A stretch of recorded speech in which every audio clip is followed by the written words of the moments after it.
அனைவருக்கும் வணக்கம். நான் டாக்டர் அகல்யா, மகப்பேறு மற்றும் மகளிர் நல மருத்துவர்.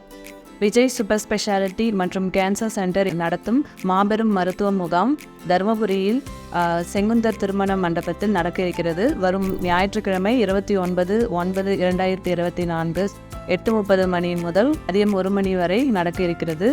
ஸோ ஆஸ் எ விமன், அதாவது ஒரு மகளிராவோ இல்லை வளரிளம் பெண்கள், அதாவது 14லேருந்து ஒரு 18-20 வயசுக்குள்ளே இருக்கிற எல்லா பெண்களுக்கும் ஒரு சில டவுட்ஸ் இருக்கும். அதாவது வெள்ளப்படுற விஷயம், நிறைய அடிவயிறு அடிக்கடி வலி இருக்கிறது. ஸோ எதனால் இருக்குதுன்னு நிறைய பேர் ஒரு சில டாக்டர்கிட்ட சொல்லவும் முடியாது உங்களால். ஸோ ஆஸ் எ மகளிர் நல்ல மருத்துவராக ஸோ அதை நீங்கள் அட்ரஸ் பண்ணீங்க அப்படின்னா ஸோ அதை பற்றி நம்ம டிஸ்கஸ் பண்ணி என்ன தீர்வு கிடைக்கும் அப்படின்றத நம்ம பேசலாம். ஸோ வாங்க, மருத்துவ முகாம் வாங்க, பயன்பெறுங்க. நன்றி.